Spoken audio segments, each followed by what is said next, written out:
La fiebre me tenía clavada al colchón, con el sudor empapando las sábanas delgadas y la garganta tan áspera que parecía que me había tragado vidrios rotos. El resplandor del reloj en mi mesita de noche marcaba apenas las 2:30 de la madrugada cuando mi celular vibró contra la madera. Mi cuerpo se resistía hasta el simple acto de girarme, pero el hábito y un presentimiento amargo me obligaron a alcanzarlo. Leire dijo la voz antes de que pudiera soltar una palabra. Fría, ensayada, implacable.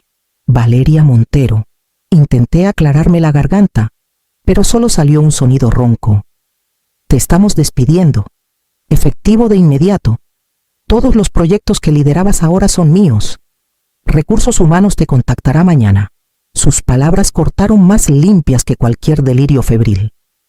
Durante 3 años había cargado su visión, construido su reputación con mis diseños, sostenido su imperio para que no se derrumbara, y ahora, en una noche en la que apenas podía respirar, lo terminaba todo con una frase.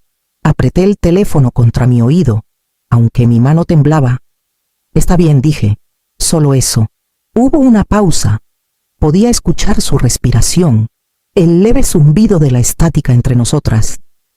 ¿Qué quieres decir con eso?, espetó.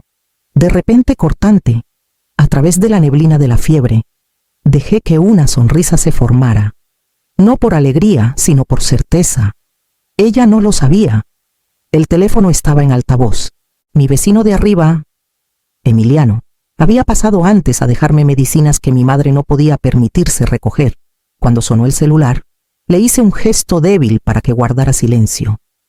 Ahora estaba sentado en mi pequeña mesa de cocina, teléfono en mano, grabando cada palabra. Valeria pensaba que me estaba dando el golpe final. Lo que realmente había hecho era leer su propia confesión en el registro. Digo exactamente lo que dije, susurré, con la voz quebrada. Está bien. Colgué antes de que pudiera insistir. Por un largo momento, miré el techo, la habitación dando vueltas, mi corazón latiendo bajo capas de sábanas empapadas. Mi perro se movió al pie de la cama, sintiendo la tensión que se desvanecía de mí. Ella pensó que me lo había robado todo. No se había dado cuenta de que había caído directo en mi guión.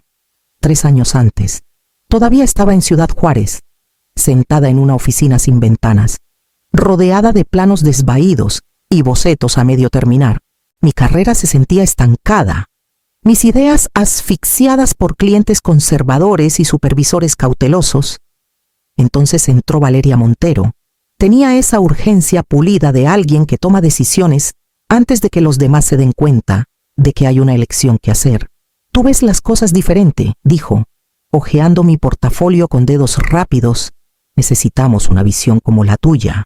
Fue la primera vez que alguien miró mis bocetos como si realmente importaran. Su manera de hablar afilada, imponente, me hizo creer que reconocía algo único en mí. Firmé la oferta antes de que la tinta se secara. La Ciudad de México fue abrumadora al principio. Torres de cristal, grúas cortando el horizonte, proyectos moviéndose más rápido de lo que podía seguirles el paso. Pero ella me dio espacio. Valeria me dijo que liderara los diseños, que rompiera con lo convencional. No le quites el filo, me recordaba. Eso es lo que te hace especial. A puerta cerrada, me elogiaba. Pensé que estaba construyendo algo real. El proyecto de Valle Norte lo cambió todo. Era una vieja oficina de correos y un terreno abandonado destinados a ser revitalizados. Valeria me lo asignó directamente. Haz que les importe de nuevo.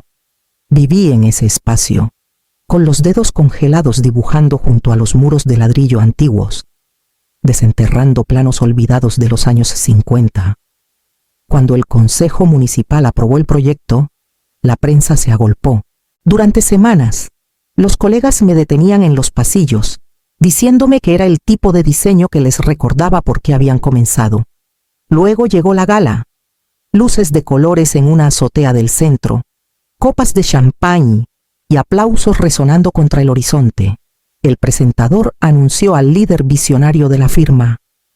Los aplausos estallaron cuando Valeria caminó hacia el micrófono, impecable en su vestido azul marino. Luché por este proyecto porque creí en la comunidad, dijo. Cada frase cortaba más profundo. Mi nombre nunca salió de sus labios. La encontré después, cerca del ballet parking. Mi voz temblaba cuando dije, ese fue mi diseño. No parpadeó. Madura, Leire, esto es negocio. Esa noche algo dentro de mí cambió, y supe que la confianza nunca volvería. Quise renunciar esa noche, tirar el boleto del ballet en la cara de Valeria y dejar que su imperio se derrumbara sin mí. Pero cuando llegué a casa, mi madre estaba esperándome en la mesa de la cocina, con las manos temblando mientras alineaba sus frascos de pastillas. El seguro cubría la mayor parte, pero el medicamento especial que necesitaba 70,000 pesos al mes siempre estaba sobre nosotras como una guillotina. Mi sueldo era lo único que la mantenía viva. Así que volví al trabajo al día siguiente. Sonreí cuando Valeria pasó por mi escritorio. Mantuve la cabeza baja en las reuniones. Dejé que le dijera a la junta que ella había guiado el proyecto de Valle Norte. Incluso cuando los colegas aplaudían, cada vez que ocurría, enterraba la rabia más profundo, tragándomela con el café hasta que me quemaba el pecho. El patrón se volvió evidente. Cualquier proyecto que pasaba por mis manos era filtrado por las suyas. Un cambio en el tono de una fachada. Una línea ajustada en un render. Una frase cambiada en una presentación justo lo suficiente para que ella pudiera decir que lo había refinado bajo su dirección. Si al cliente le encantaba, ella lo exhibía como su victoria. Si había dudas, de repente me arrastraban de vuelta a la sala para defenderlo, absorbiendo el calor mientras ella se quedaba callada al frente de la mesa. El insulto final llegó cuando promovieron a Diego, cuyo portafolio era un mosaico de bocetos a medio coser a líder senior. Sus diapositivas alguna vez incluyeron mis renders con mis iniciales aún visibles en la esquina, mal recortadas. Valeria lo descartó como espíritu colaborativo. Él se llevó el título. Yo me fui con las manos vacías. Silencio. Trabaja, traga, repite. Pero no estaba tan indefensa como fingía. Silenciosamente, comencé a guardarlo todo. Cada borrador con marca de tiempo, cada mensaje de Slack capturado, cada directiva de Valeria archivada en una carpeta que etiqueté como respaldo. Al principio, era autodefensa, prueba de que no estaba loca, evidencia de que no era solo una empleada resentida, pero con el tiempo creció. Subcarpetas por cliente, por proyecto, por año. Hojas de cálculo cruzadas y codificadas por colores. Lo que comenzó como protección se convirtió lentamente en algo más afilado, más frío, un arsenal esperando a ser usado. La tensión en la sala de juntas era tan densa que se podía cortar con un cuchillo. Los ejecutivos de Hoteles Estrella, uno de nuestros mayores clientes, habían volado desde lejos solo para sentarse allí, poco impresionados, hojeando nuestros diseños como si fueran correo basura. No estamos pagando precios de boutique por diseños básicos, dijo uno de ellos sin rodeos. Denos una razón para quedarnos. O nos vamos. El silencio cayó. Entonces Valeria mostró esa sonrisa tensa y controlada que siempre usaba cuando estaba contra las cuerdas. Por supuesto, dijo con suavidad, asignaremos a nuestra mejor diseñadora. Sus ojos se deslizaron hacia mí, bajo supervisión cercana. Las palabras dolieron, pero me mordí la lengua y asentí. Durante semanas, apenas dormí. Viví en esos planos, eliminando el brillo superficial y reconstruyendo desde cero. Me pregunté qué hacía que un hotel quedara grabado en la memoria. Cómo un espacio podía hacer que alguien se detuviera en lugar de apresurarse. Usé madera cruda, pasillos bañados en luz natural, habitaciones diseñadas como hogares en lugar de cajas. Cada línea estaba pensada para recordar un hogar, no un negocio. Cuando presentamos los renders finales, los ejecutivos de Estrella se quedaron callados. Uno se recostó en su silla, con los ojos fijos en los bocetos. Esto no se siente como un hotel, dijo. Se siente como un recuerdo. Firmaron el contrato en el acto. El evento de lanzamiento fue un espectáculo: flashes, reporteros, champagne. Me quedé cerca del fondo con unos pantalones prestados, ya preparándome para lo inevitable. Como era de esperarse, Valeria tomó el centro del escenario, declarando que ella había llevado el proyecto más allá de sus límites y había guiado a la firma hacia nuevos territorios. Mi nombre apareció una vez, escondido en la esquina de una diapositiva, sin pie de foto. Salí antes de que terminara la noche, con los puños apretados a los costados, mirando el horizonte iluminado. La rabia estaba ahí, afilada y constante. Pero también había algo más, una decisión. No iba a gritar ni a salir corriendo, todavía no. Iba a quedarme. Sonreiría cuando ella me mirara, asentiría cuando intentara borrarme, y cuando llegara el momento, voltearía el tablero que ella pensaba que controlaba. Un mes después, Valeria me llamó a su oficina con esa sonrisa que parecía de cristal afilado. 3 carpetas estaban perfectamente alineadas en su escritorio, codificadas por colores, impecables. Las deslizó hacia mí como un croupier repartiendo cartas. Gran oportunidad, dijo. Un centro de arte en Mérida. 6 semanas. Una torre en la Ciudad de México. 12 semanas. Rediseño completo. Y San Miguel, un hotel boutique tipo spa. 8 semanas. Ya atrasado. Hojeé cada carpeta, revisando los plazos, los presupuestos, la logística enredada. No era una oportunidad. Era una ejecución por sobrecarga. Has estado pidiendo más responsabilidad, añadió Valeria, recostándose en su silla. Demuestra que estás lista. Levanté la vista y sostuve su mirada. Quería que me quebrara, que me ahogara bajo plazos imposibles para descartarme como un caso de Agot Penalver. Y si, por algún milagro, lo lograba, ella se llevaría el aplauso. Otra vez. Está bien, dije con calma. Lo manejaré. Arqueó una ceja. Completamente, salí de su oficina con las carpetas apretadas contra el pecho y susurré para mí misma. Juego comenzado. Desde ese momento, construí 2 mundos. En el primero, le di exactamente lo que exigía: bocetos audaces que rompían códigos hasta el límite. Renders con pasillos de cristal que superaban el doble de la distancia legal de las salidas. Balcones que ignoraban las leyes de retroceso. Muros de carga dibujados como si la física fuera opcional. Ella los elogió, emocionada con la ilusión de genialidad. Esto es lo que nos eleva, dijo, sonriendo ante el esquema temerario de la Ciudad de México. En el segundo mundo, el que escondí en mi disco cifrado, diseñé los proyectos reales, cumpliendo normas, seguros, sostenibles, diseños que realmente podían sostenerse. Cada directiva imprudente que me daba iba directa a mi archivo. Rompe los límites.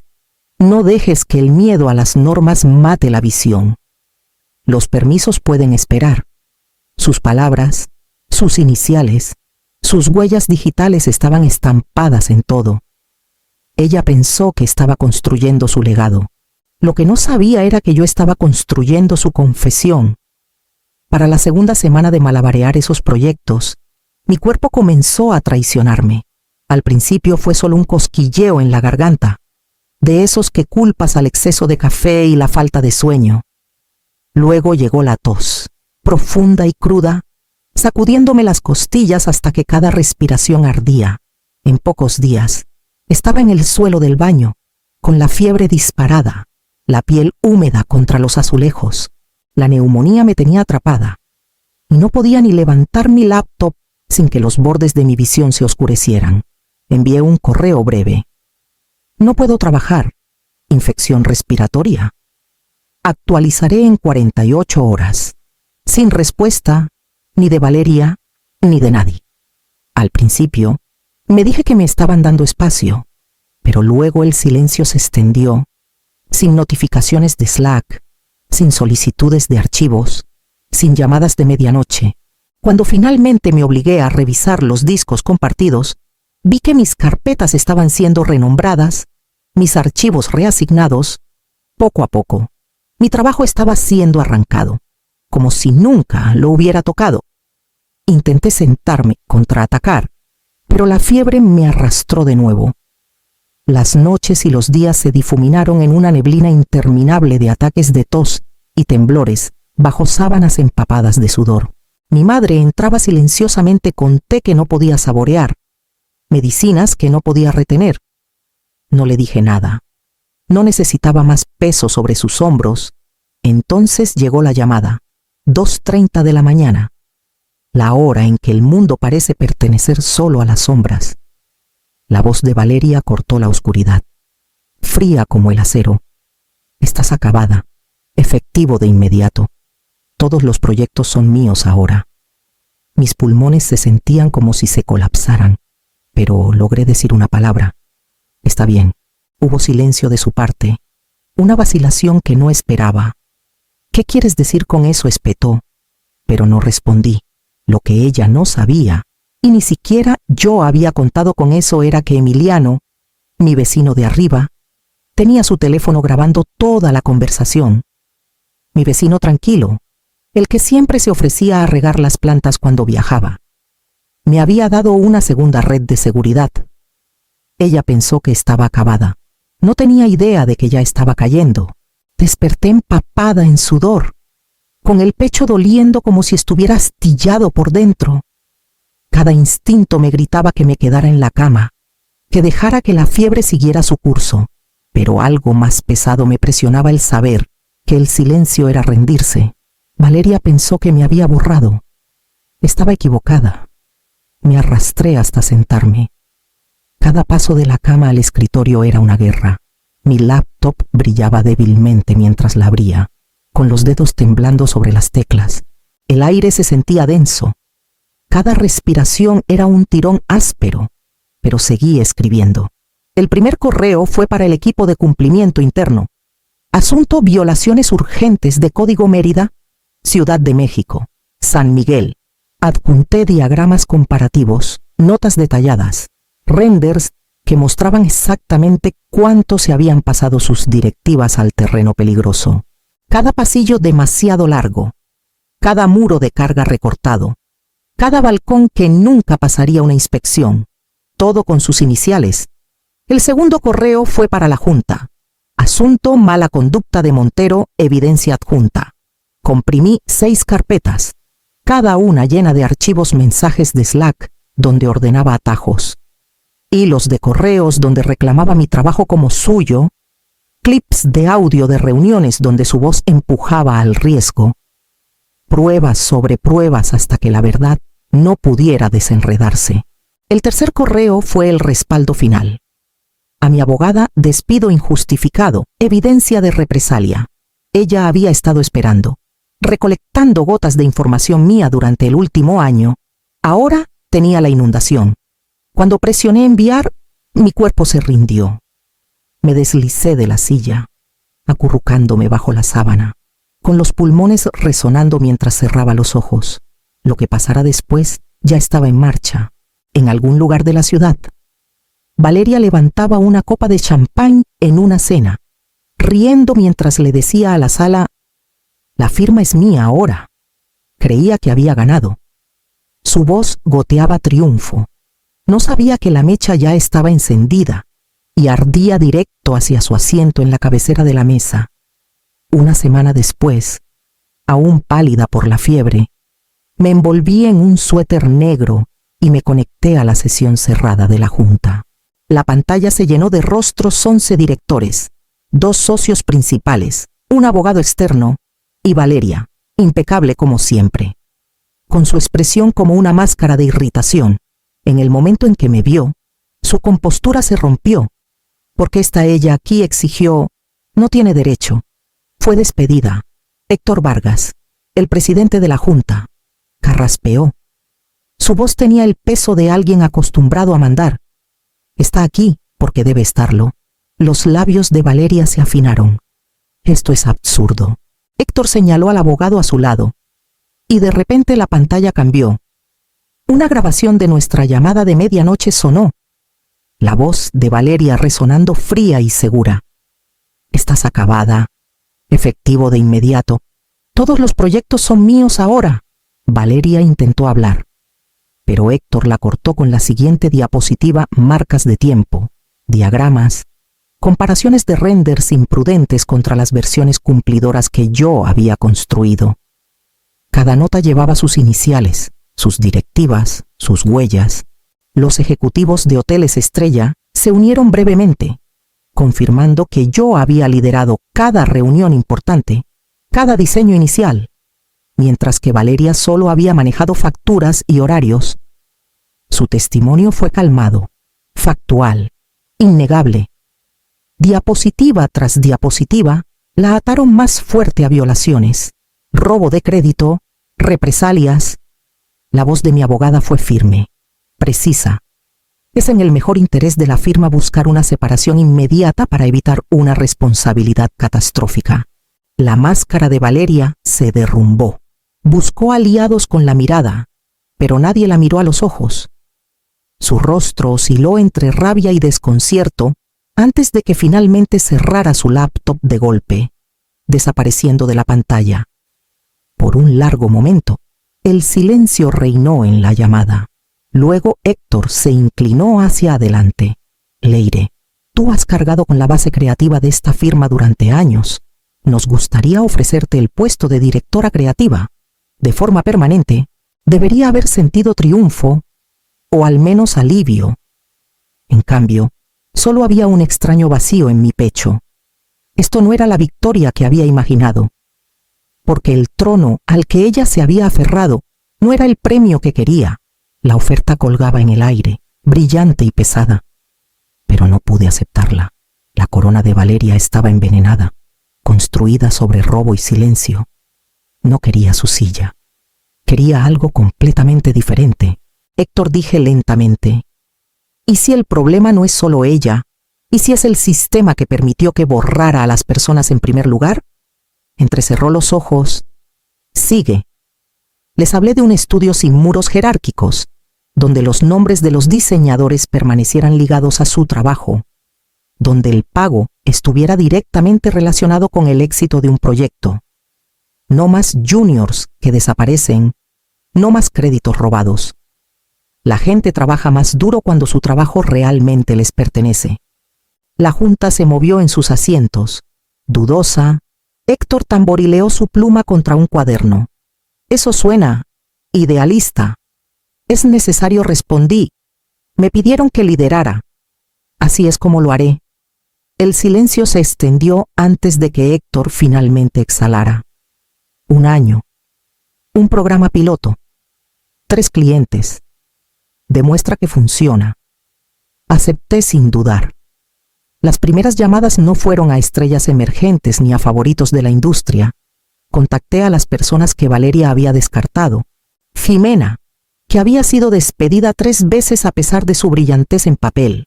2 pasantes que renunciaron tras ver sus ideas recicladas sin crédito. Un dibujante callado en Mérida que había sido empujado a las sombras. Todos dijeron lo mismo. Estoy dentro. Trabajamos de forma remota, dispersos por todo el país, conectados solo por videollamadas matutinas y discos compartidos.